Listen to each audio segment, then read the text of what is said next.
Hello friends, जैसा कि आप लोगों ने कमेंट सेक्शन में लिख के भेजा था कि एक वीडियो बनाएं जिसके अंदर एक्सपेक्टोरेंट्स ऑफ और एमेटिक्स के ऊपर एक वीडियो होनी चाहिए। तो आज की जो वीडियो का हमारा मेन टॉपिक है वो है एक्सपेक्टोरेंट्स और एमेटिक्स, जिसके अंदर आज हमने 3 फर्दर टॉपिक्स कवर अप करने हैं। जिसके अंदर फर्स्ट टॉपिक है, क्योंकि एक्सपेक्टोरेंट्स एक पार्ट है कफ का, तो उसके अंदर सबसे पहले हमें कफ के बारे में पता होना चाहिए। तो विद इंक्लूडिंग डायग्राम्स, मैंने खुद डायग्राम्स प्रिपेयर किए हैं जिसके अंदर कफ का है सबसे पहले, उसके बाद एक्सपेक्टोरेंट्स और उसके बाद हम पढ़ेंगे एमेटिक्स के बारे में। So let's start from cough further. ठीक है, तो कफ हमारी 2 फर्दर डिविजन्स में डिवाइडेड है, जो कि है पहला प्रोडक्टिव कफ और दूसरा है नॉन प्रोडक्टिव कफ।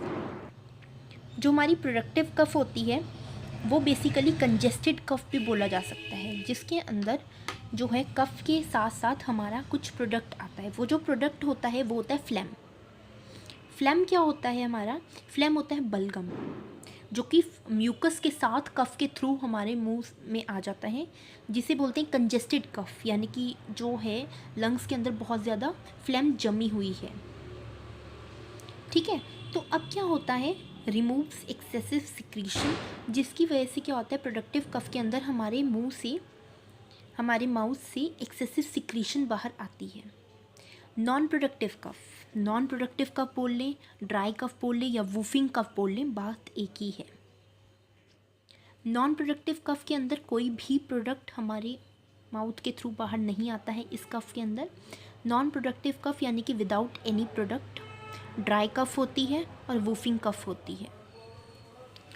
इन तीनों के डिफरेंट डिफरेंट नाम है, non productive cough, dry cough, whooping cough. Example जो है, जो मेडिसिन्स हम लेते हैं, जो कैटेगरी मेडिसिन की लेते हैं ऐसी कंडीशन में, वो होती है एंटीटूसिव्स। अब फर्दर हम जो हैं कफ को क्लासीफाई करते हैं इन 3 वेज, जो कि ये हैं हमारे 3 वेज जिसके अंदर हमने कफ को क्लासीफाई किया गया है। ठीक है, सबसे पहला जो वे है वो है एक्यूट कफ होती है, जो कि 3 वीक से कम की होती है, यानी कि 3 हफ्तों से कम की जो कफ होती है उसे कंसीडर किया जाता है एक्यूट कफ।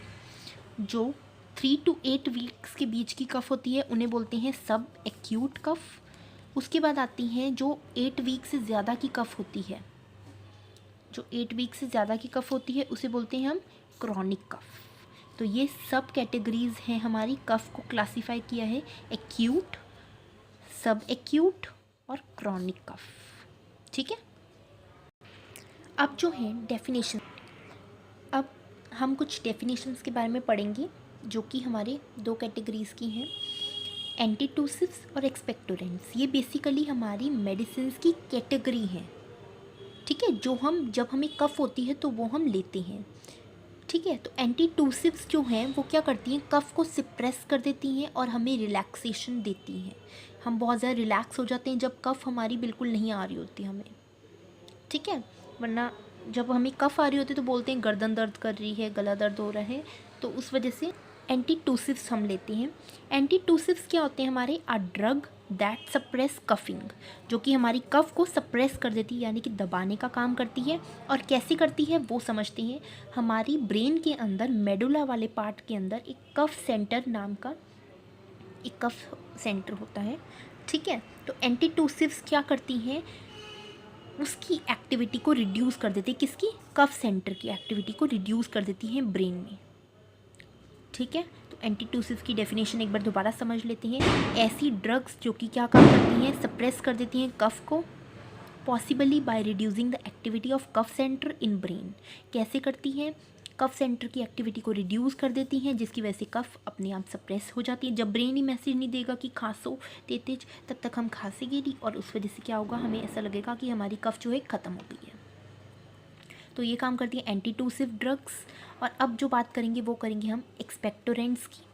एक्सपेक्टोरेंट्स क्या होती हैं? ऐसी ड्रग्स जो कि हमारी कफ को बाहर लाती हैं, स्प्यूटम को बाहर लाती हैं, सिक्रीट कराती हैं स्प्यूटम को। ठीक है, डेफिनेशन में भी वही लिखा है, a drug that enhance the secretion of sputum, यानी कि कफ को बाहर लाने का काम करती हैं। ऐसी ड्रग्स को की कैटेगरी को हम बोलते हैं एक्सपेक्टोरेंट्स। ठीक है, एक्सपेक्टोरेंट्स 2 फर्दर डिविजन्स में डिवाइडेड होते हैं। एक होती है म्यूकोकाइनेटिक्स, एक होती है म्यूकोलाइटिक्स। ठीक है, म्यूकोकाइनेटिक्स ब्रोंकियल सिक्रीशन एनहांसर, ये क्या करती हैं, जो हमारे ब्रोंकाइज होते हैं उनकी सिक्रीशन को, क्योंकि वहाँ पे फ्लेम जो है वो जमी होती है लंग्स के अंदर, ब्रोंकाइज में फ्लेम जम जाती है तो उनकी सिक्रीशन को एनहांस कर देते हैं, कि मतलब उन्हें और ज़्यादा वो कर देते हैं कि वो अपनी जो काम कर रहे हैं ब्रोंकाइज वो और फास्टर करें, जिसकी वजह से जो कई लोगों को सांस लेने में भी प्रॉब्लम हो जाती है तो वो नहीं हो पाती फ्लेम के कारण। तो ऐसे म्यूकोकाइनेटिक्स जो होते हैं वो हमारी प्रॉब्लम को रिजॉल्व करने का काम करते हैं और जो भी हमारी फ्लेम है उसको बाहर लाते हैं, बट कैसे, ब्रोंकाई की सिक्रीशन को एनहांस कर देते हैं। ठीक है, एग्जाम्पल्स देखते हैं, सोडियम और पोटेशियम सिट्रेट, पोटेशियम आयोडाइड और ammonium chloride. Ammonium chloride NaCl। ठीक है, म्यूकोलाइटिक्स, क्योंकि ये बहुत ही छोटा सा पार्ट है, अभी हम फर्दर इसके बारे में स्टडी करेंगे एक्सपेक्टोरेंट्स की, तो ये है म्यूकोलाइटिक्स, जिसके अंदर एग्जाम्पल है ब्रोमहेक्सिन और एब्रोक्सोल। ठीक है, ये कुछ मेडिसिन के नाम हैं जो डॉक्टर्स प्रेफर करते हैं जब आप एक्सपेक्टोरेंट्स की कंडीशन में होते हैं, जब आपको कफ की कंडीशन होती है और आप एक्सपेक्टोरेंट्स लेते हैं, तो कुछ म्यूकोलाइटिक्स होते हैं और कुछ म्यूकोकाइनेटिक्स होते हैं और कुछ मिक्सचर्स होते हैं एंटीटूसिव्स का और एक्सपेक्टोरेंट्स का, क्योंकि जब एक्सपेक्टोरेंट्स काम करते हैं तो वो उनका काम रिलीफ देने का तो है कि वो कफ को बाहर लाते हैं जिसकी वजह से हमें रिलीफ मिलता है, बट रिलैक्स की जो कंडीशन होती है वो कौन प्रोवाइड करते हैं, वो एंटीटूसिव्स प्रोवाइड करते हैं। जब कफ बाहर आ जाएगी तो हमें बहुत रिलैक्सिंग फील होगा। तो जब कोई भी मेडिसिनल प्रिपरेशन कई बार एंटीटूसिव्स और एक्सपेक्टोरेंट के मिक्सचर से भी बनती हैं। अब बात करते हैं कफ रिसेप्टर की। ठीक है, अब हम कफ रिसेप्टर की बात करेंगे। कफ रिसेप्टर हमारे फर्दर 2 कैटेगरीज में क्लासीफाई होते हैं, एक होते हैं हमारे कीमो रिसेप्टर्स और एक होते हैं मैकेनो रिसेप्टर्स। ठीक है, तो सबसे पहले इस डायग्रामेटिक व्यू से हम इन दोनों लाइंस को समझेंगे। तो सबसे पहले ये डायग्राम समझते हैं कि इस डायग्राम में है क्या ऐसा। ठीक है, तो ये जो रेड वाला है ये है रिसेप्टर्स, ग्रीन वाला कफ सेंटर, ग्लेसोफिरेंजियल नर्व GN से डिनोट कर रहे हैं, PN से फेरेनिक नर्व और TN से ट्राइजेमिनल नर्व और VN से वेगस नर्व और N से कॉर्टिकल इनपुट। तो ये जो रेड वाले यहाँ पर आप लोगों को नज़र आ रहे हैं, ये वाले, ये हमारे रिसेप्टर्स हैं जो कि हमारी पूरी बॉडी के अंदर ट्रांसमिटेड है, पूरी बॉडी के अंदर फैले हुए हैं, स्प्रेड हैं। ठीक है, कफ सेंटर एक ही जगह पे होता है, बताया था मेडुला के अंदर, ब्रेन का जो पार्ट है मेडुला उसके अंदर होता है कफ सेंटर, तो वो रहा सिर्फ एक ही जगह पे होता है जो कि यहाँ पर है ब्रेन के पार्ट। उसके बाद ग्लेसोफेरेंजियल नर्व जो है हमारी, वो माउथ के थोड़ा सा पीछे होती है, यहाँ पर होती है ग्लेसोफेरेंजियल नर्व, जो कि जो लोग हैं HAP पढ़ते हैं, ह्यूमन एनाटॉमी एंड फिजियोलॉजी, उन्होंने पढ़ा होगा, 4th यूनिट है आप लोगों की, तो उसके अंदर सेंसिंग ऑर्गन्स में टंग वाले पार्ट के अंदर पढ़ा होगा ग्लेसोफेरेंजियल नर्व। तो उसके अंदर बताया गया होगा कि ग्लेसोफेरेंजियल नर्व हमारी टंग की नर्व को बोला जाता है। फेरेनिक नर्व जो कि है ये वाली, जो कि हार्ट है ये हमारा, और ये स्टमक है, तो फेरेनिक नर्व हमारी ये वाली हार्ट वाली नर्व है। TN यानी कि ट्राइजेमिनल नर्व, ये हमारी नोज़ के यहाँ पर होती है। VN वेगस नर्व जो कि हमारे लंग्स के थोड़ा ऊपर प्रेजेंट होती है, लंग्स की यहाँ पर प्रेजेंट होती है और स्टमक से थोड़ा सा ऊपर प्रेजेंट होती है। उसके बाद आती है हमारी कॉर्टिकल इनपुट जो कि ब्रेन में प्रेजेंट होता है। इसके अंदर अभी हम स्टडी नहीं कर रहे हैं कॉर्टिकल इनपुट के बारे में, सबसे पहले पढ़ते हैं रिसेप्टर्स वगैरह के बारे में। तो कफ रिसेप्टर्स हमारे 2 तरह के होते हैं, एक होता है कीमो रिसेप्टर, एक होता है मैकेनो रिसेप्टर्स। ठीक है, जो कि कहाँ पर होते हैं, लाई इन म्यूकोजा, म्यूकोजा के अंदर होते हैं of the bronchi tree from nose to the distal bronchi. अब इसके अंदर क्या होता है, ये जो शुरू होते हैं म्यूकोजा के अंदर होते हैं, यहाँ पर होता है ब्रोंकाई ट्री, ये ब्रोंकाई ट्री होता है हमारा, यहाँ पर होता है ब्रोंकाई ट्री। तो बेसिकली होता क्या है, कफ रिसेप्टर्स के बारे में जब हम पढ़ रहे हैं तो सबसे पहले इसके अंदर वास्ट स्टडी करते हैं हम। तो इसके अंदर है क्या कि जो म्यूकोज़ा है वो ब्रोंकाई ट्री के अंदर होता है। ठीक है, म्यूकोज़ा जो है ब्रोंकाई ट्री के अंदर होता है, जो कि होता है नोज़ से स्टार्टिंग होती है इसकी और डिस्टल ब्रोंकाई तक ये जाता है। ठीक है, तो क्या होता है कि जो म्यूकोज़ा है उसके अंदर हमारे कफ रिसेप्टर्स प्रेजेंट होते हैं। तो बेसिकली देखिए किस तरीके से म्यूकोज़ा होता है, म्यूकोज़ा के अंदर होते हैं। म्यूकोज़ा किसके अंदर होता है, जो हमारे कफ रिसेप्टर्स होते हैं वो म्यूकोज़ा के अंदर होते हैं। म्यूकोज़ा किसके अंदर होता है, ब्रोंकियल ट्री के अंदर होता है। और ब्रोंकियल ट्री हमारा कहाँ से कहाँ तक होता है, नोज से लेकर डिस्टल ब्रोंकाई तक होता है। ठीक है, अब सबसे पहले ये नेक्स्ट इसका समझते हैं। जो भी इम्पल्स जनरेट होता है रिसेप्टर, तो बेसिकली है क्या कि रिसेप्टर का काम क्या होता है, इम्पल्स जनरेट करना और उसे कहाँ तक लेकर जाना, ब्रेन तक लेकर जाना। ठीक है, तो अब क्या होता है कि इसके अंदर हमारे नर्व्स भी, सो इसके अंदर बेसिकली होता क्या है कि जो रिसेप्टर्स जो हैं इम्पल्स जनरेट करती है और उसे ब्रेन तक कौन लेकर जाती है, नर्व्स। कौन सी दो नर्व्स इसके अंदर इम्पॉर्टेंटली इंडल्ज होती हैं, वो होती हैं एक वेगस नर्व और एक ग्लैसोफेरेंजियल नर्व होती है। ये रही वेगस नर्व हमारी और ये रही ग्लॉसोफेरेंजियल नर्व। ठीक है, ग्लॉसोफेरेंजियल नर्व ये रही हमारी ग्लॉसोफेरेंजियल नर्व, वेगस नर्व ये रही। ठीक है, तो सबसे पहले जो भी हमारा इम्पल्स जनरेट होता है रिसेप्टर्स के थ्रू, वो सीधा जाता है वेगस नर्व के पास और उसके बाद जाता है ग्लैसोफेरेंजियल नर्व से होता हुआ वेगस नर्व के पास जाता है। अब ये नर्व्स क्या करती हैं, ये जो नर्व्स हैं हमारी, ये जो सिग्नल आया है रिसेप्टर्स के थ्रू, उसे कहाँ तक लेकर जाती हैं, ब्रेन तक लेकर जाती हैं, मेडुला वाले पार्ट तक, कफ सेंटर तक लेकर जाती हैं। और वहाँ से सिग्नल ट्रांसमिट होता है कि कफ प्रोड्यूस करो, तो उससे जो है कफ होने लग जाती है हमें। तो इस तरीके से हमारे जो रिसेप्टर्स हैं वो काम करते हैं। तो ये था हमारा सारा डायग्रामेटिक व्यू जो कि हमने समझ लिया। अब बात करते हैं जो हमारा मेन टॉपिक शुरू होता है, वो शुरू होता है एक्सपेक्टोरेंट्स का, जो कि हम यूज़ करते हैं इन कफ में। ठीक है, एक्सपेक्टोरेंट्स का मतलब क्या होता है, एक्सपेक्टोरेंट्स एक्सपेल प्लस कफ। ठीक है, एक्सपेक्टोरेंट्स दो चीज़ों, इसके अंदर दो फर्दर पार्ट्स होते हैं, एक एक्सपेल एक कफ। तो इसका काम बेसिकली क्या होता है, ये तो यहीं से समझ में आ रहा है कि कफ को एक्सपेल करना यानी कि कफ को बाहर लाना। तो expectorants are the agents which are use to expel out cough. जिन लोगों को डेफिनेशन मुश्किल लगती है तो वो ये वाली डेफिनेशन भी यूज़ कर सकते हैं इन एग्ज़ाम्स, ईजी रहेगा, बहुत ईजी लैंग्वेज में भी है। तो एक्सपेक्टोरेंट्स वो एजेंट्स होते हैं जो कि कफ को बाहर लाने का काम करते हैं, एक्सपेल करने का काम करते हैं। इसके अंदर और डेफिनेशंस अगर चाहिए तो वो मैंने लिख रखी है यहाँ पर। A medication that helps bring up mucus and other material from lungs, bronchi and trachea. Guaifenesin एक कफ सिरप का नाम है जो कि एक्सपेक्टोरेंट्स की तरह यूज़ किया जाता है। बेसिकली एक्सपेक्टोरेंट्स का काम क्या होता है, म्यूकस और उसके साथ साथ अदर मटेरियल जैसे कि फ्लेम हो गया उसे बाहर लाना, फ्लेम यानी कि बलगम हो गया, उसे बाहर लाना किसके, कहाँ से, लंग्स से, ब्रोंकाई से और ट्रैकिया से, माउथ तक लेकर जाएंगे, उसके बाद डायरेक्टली बाहर। तो जो मेडिसिन हैं वो कौन कौन सी हैं, गुआफेनिसिन है जो कि कफ सिरप की तरह काम करती है। एक्सपेक्टोरेंट्स हमारी वो एजेंट्स होते हैं जो कि थिक म्यूकस को डिज़ोल्व कर देते हैं और उसकी वजह से क्या होता है, हमें बहुत रिलीफ मिलता है और हमारी रेस्पिरेटरी डिफ़िकल्टीज़ को भी कम कर देते हैं और कम करने में मदद करते हैं। तो ये कुछ 3 डेफिनेशंस थी, तो जोन सी भी आप लोगों को सही लगे वो आप लिख सकते हैं एक्सपेक्टोरेंट्स की डेफिनेशन। ये हमारी एक्सपेक्टोरेंट्स के जो हैं नोट्स स्टार्ट होते हैं। मुश्किल से 1 पेज के ही नोट्स हैं बट उसके अंदर आपकी पूरी क्लासिफिकेशन समझ में आप लोगों को ईजिली वे में आ जाएगी। ठीक है, तो expectorants are drugs that help in removing sputum. Sputum यानी कि वो हमारी जो कफ है उसके बाहर लाने का काम करते हैं फ्रॉम रेस्पिरेटरी ट्रैक्ट, कहाँ से, सांस लेने वाली नली जिसे बोलते हैं respiratory tract, either by increasing the fluidity of sputum, increasing the volume of fluids that have to be expelled from the respiratory tract by coughing. इन दोनों लाइन्स का मीनिंग समझाती हूँ। एक्सपेक्टोरेंट्स हमारे वो ड्रग्स होती हैं जो कि इंक्रीज़ कर देते हैं फ्लूइडिटी को। फ्लूइडिटी यानी कि स्प्यूटम जब बाहर आएगा, कफ बाहर आएगा, उसके साथ साथ म्यूकस और अदर मटेरियल, जैसे कि हमने पिछली डिफाइन में पढ़ा था। अदर मटेरियल कौन सा, फ्लेम, बलगम।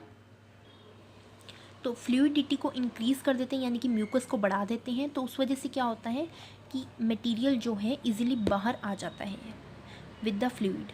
तो इस तरीके से ये काम करते हैं एक्सपेक्टोरेंट्स। और एक्सपेक्टोरेंट्स को हम 2 कैटेगरीज में डिवाइड करते हैं, एक होते हैं सेडेटिव एक्सपेक्टोरेंट्स, एक होते हैं स्टिमुलेंट एक्सपेक्टोरेंट्स।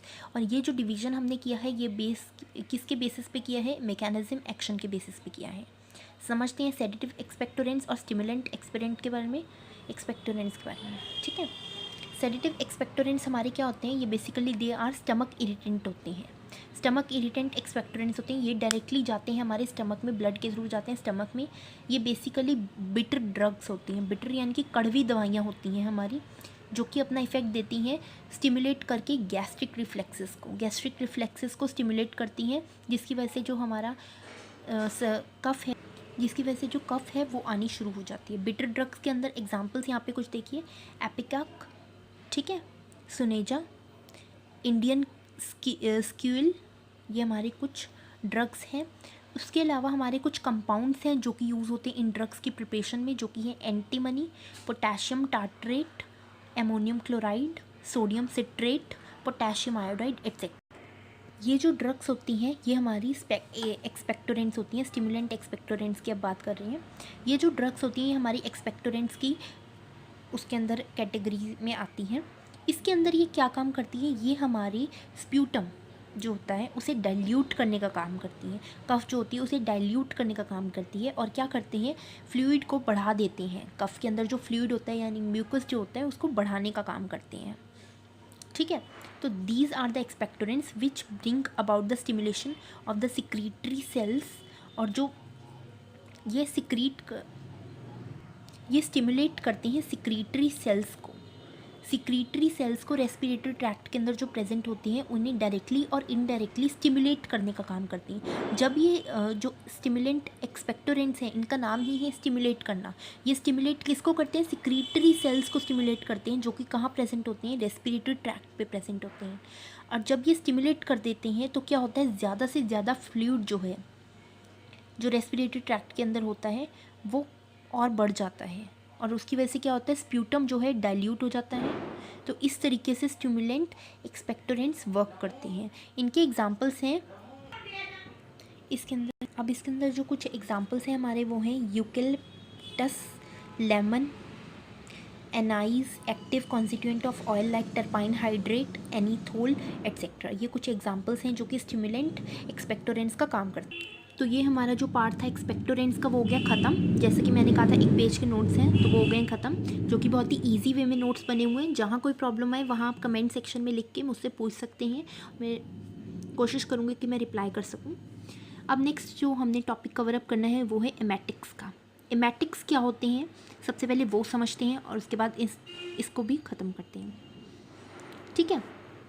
तो एमेटिक्स क्या होते हैं, these are the drugs which give rise to forced regurgitation, यानी कि एमेसिस की कंडीशन को क्रिएट करते हैं, by which the content of the stomach get expelled through oral cavity. जो भी कंटेंट होता है ये जो कंडीशन है रेगर्जिटेशन की उसको क्रिएट करते हैं। तो क्या होते हैं, जब कोई इंसान पॉइज़न ले लेता है तो क्या होता है कि हम एमेटिक्स देते हैं उस इंसान को ओरल कैविटी के थ्रू, यानी कि ओरली देते हैं, जैसे कि यहाँ पर लिखा है। तो क्या होता है कि जितना भी कंटेंट आपके स्टमक में होता है, जो भी खाना वाना खाया है पॉइज़न के थ्रू, तो वो वॉमिट के थ्रू बाहर आ जाता है। तो ये काम करते हैं एमेटिक्स। ये हमारी ड्रग्स होती हैं जो कि फोर्स करती हैं एमेसिस की कंडीशन को। एमेटिक्स हमारे 2 कंडीशन में फर्दर डिवाइडेड होते हैं। एक होता है हमारा लोकली एक्टिंग एमेटिक्स और एक होता है सेंट्रली एक्टिंग एमेटिक्स, ठीक है। दोनों में डिफरेंस समझते हैं और उससे पहले एग्जांपल्स देखते हैं। जो लोकली एक्टिंग एमेटिक्स हैं वो है एमोनियम बाइकार्बोनेट, जिसका जो नाम है एपिकाकुआना, ऐसे करके थोड़ा डिफ़िकल्ट सा नाम है इसका। और सेंट्रली एक्टिंग एमेटिक्स जो हैं ये हमारे मॉर्फिन प्रोडक्ट होते हैं, ओपोमॉर्फिन और मॉर्फिन, ठीक है। 2 ड्रग्स के नाम है। और ये हमारा अगर एमोनियम बाइकार्बोनेट ही लिख देंगे लोकली एक्टिंग एमेटिक्स में तब भी ठीक है, और अदरवाइज़ ये वाला नाम तो आप लिख ही सकते हैं। तो अब समझते हैं लोकली एक्टिंग एमेटिक्स क्या होते हैं। बेसिकली ये क्या करते हैं, हमारे गैस्ट्रिक म्यूकोजा में जाके इरिटेशन प्रोड्यूस करते हैं, ठीक है। लोकल एक्टिंग एमेटिक्स क्या करते हैं, लोकल इरिटेशन प्रोड्यूस करते हैं। किसका, गैस्ट्रिक म्यूकोजा का। स्टमक में जाते हैं, गैस्ट्रिक म्यूकोजा में इरिटेशन पैदा करते हैं, मतलब ऐसा टेस्ट बनने लगेगा कि वॉमिट हो रही है, उसके बाद वॉमिटिंग कर देंगे। अमोनियम बाइकार्बोनेट एग्जाम्पल है इसका, ठीक है। सेंट्रली एक्टिंग एमेटिक्स, ये डायग्रामेटिक व्यू से समझेंगे, थोड़ा डायग्राम अजीब सा है बट अब समझना पड़ेगा। सेंट्रली एक्टिंग एमेटिक्स क्या होते हैं, directly on the chemo receptor पे जाके एक्ट करते हैं। इनका ट्रिगर जोन जो होता है वो होता है कीमो रिसेप्टर, ठीक है, in the floor of fourth ventricle in medulla. अब ये जो होते हैं बेसिकली क्या काम करते हैं, सेंट्रली एक्टिंग एमेटिक्स क्या काम क्या होता है इनका, ये कुछ डायग्राम है हमारा, ठीक है, ये ब्रेन का हमारा कुछ डायग्राम है। ये होता है हमारा वॉमिटिंग सेंटर, जो कि अभी हमने पिछले उसके अंदर देखा था, ग्रीन वाला पार्ट जो था वो हमारा वॉमिटिंग सेंटर था, कफिंग सेंटर था सॉरी, वो उसके थोड़ा सा इस तरफ में वॉमिटिंग सेंटर होता है, वो होता है ऑर्डर, स्मेल और टेस्ट के लिए, ठीक है। तो ये होता है वॉमिटिंग सेंटर। ये होते हैं कीमो रिसेप्टर ट्रिगर जोन, जहाँ पर ड्रग आके एक्ट करती है, सेंट्रली एक्टिंग एमेटिक्स एक्ट करते हैं यहाँ पर आके। ये होता है वेस्टिबुलर सेंटर। अब ये इसके साथ जाके डायरेक्टली कनेक्ट नहीं होता, ये क्या करता है, सबसे पहले यहाँ जाके दवाई एक्ट करती है, ठीक है, उसके बाद ये जाती है सीधा स्टमक के अंदर। तो स्टमक को जब इन्होंने ऐसा कुछ करना है, उससे पहले जाके सीधा दवाई कहाँ एक्ट करती है, ब्रेन के अंदर। तो जब स्टमक से ऐसा टेस्ट बनता है तो एक ब्रेन के पास मैसेज आता है कि हाँ अब कीमो रिसेप्टर बिल्कुल एक्टिव हो चुका है कि ये वॉमिट करवा सके। तो वॉमिटिंग सेंटर के पास जाता है, वॉमिटिंग सेंटर इसे इम्पल्स भेजता है कि हाँ अब वॉमिटिंग होने वाली है। उसके बाद वॉमिटिंग होती है डायरेक्ट माउथ से। तो ये था हमारा पूरा सेंट्रल एक्टिंग एमेटिक्स का सिस्टम। अब समझते हैं uses of emetics. Uses of emetics क्या है, vomiting is primarily considered to be respiratory function, respiratory function में आती है वॉमिटिंग। तो it ultimate result causing the evacuation of stomach. अब जब कोई इंसान ज़्यादा वॉमिट करता है तो क्या होता है कि उसके स्टमक पे एक्ट पड़ता है, स्टमक पे ज़्यादा फ़र्क पड़ता है। Thus emetics produce a reflex action by which toxic substances get expelled in case of poisoning। तो एमेटिक्स क्या काम करते हैं, बेसिकली एमेटिक्स एक काम करते हैं कि सारे कंटेंट को ना बाहर आए, इसलिए कुछ इंसान होते हैं कह रहे हैं थोड़ी सी वॉमिटिंग आ गई हमें, तो उस केस में क्या होता है कि एमेटिक्स दिए जाते हैं। जब कोई इंसान पॉइजन ले लेता है तो व्हाट विल हैपन, एमेटिक्स दिए जाते हैं उस इंसान को, तो उसकी वजह से क्या होता है कि स्टमक के अंदर सारा कंटेंट यानी कि सारी रोटी सब्ज़ी वो सब बाहर नहीं आएगी। जो टॉक्सिक सब्सटेंसेस हैं पॉइजनिंग जब आप ले लेते हैं, टॉक्सिक सब्सटेंसेस जो हैं वो बाहर आ जाते हैं। उसके साथ साथ थोड़ी बहुत आ जाती है रोटी वगैरह जो भी आप लोगों ने खाई है, बट ज़्यादातर टॉक्सिक सब्सटेंसेस बाहर आ जाते हैं। Emetics are sometimes added to cough preparations. Cough preparations में ऐड किए जाते हैं क्योंकि एमेटिक्स डायरेक्टली एक्ट करते हैं ब्रेन पे जाके, क्योंकि एट द मोमेंट उन्हें रिजल्ट देना होता है वॉमिटिंग का। तो इस वजह से कफ प्रिपरेशंस में भी समटाइम्स यूज़ किए जाते हैं इन लो डोजेज फॉर्म या low doses to stimulate flow of respiratory tract secretion, क्योंकि ये स्टिमुलेट करने का काम करती हैं रेस्पिरेटरी ट्रैक सिक्रेशंस को। नेचुरल एमेटिक्स कौन कौन से हमारे होते हैं, नेचुरली जो हम लोग ज़्यादातर लेते हैं, तो दो हैं इसके अंदर, बेसिकली तीन हैं। ये रहा एक स्ट्रॉन्ग कॉफ़ी का, एक होते हैं सॉल्ट वाटर।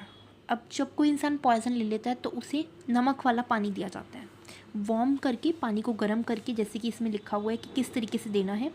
वार्म वाटर दिया जाता है जो कि काम करता है माइल्ड एमेटिक का। माइल्ड एमेटिक यानी कि इतना स्ट्रॉन्ग एमेटिक नहीं होता। तो इसके अंदर क्या करना है, 2 स्पून सॉल्ट का लेने हैं और वार्म वाटर में डाल देने हैं, ठीक है। वार्म वाटर में मिक्स करके उस इंसान को देने हैं, जिसकी वजह से उसका वॉमिटिंग का टेस्ट होगा और वो वॉमिट कर देगा जो भी पॉइजन वगैरह लिया, तो वो इस तरीके से बाहर आ जाता है। मस्टर्ड सीड, ठीक है, तो 1 टेबलस्पून लेना है ग्राउंड मस्टर्ड यानी कि सरसों का, और उसे वार्म वाटर में आधा ग्लास पानी में डाल देना है।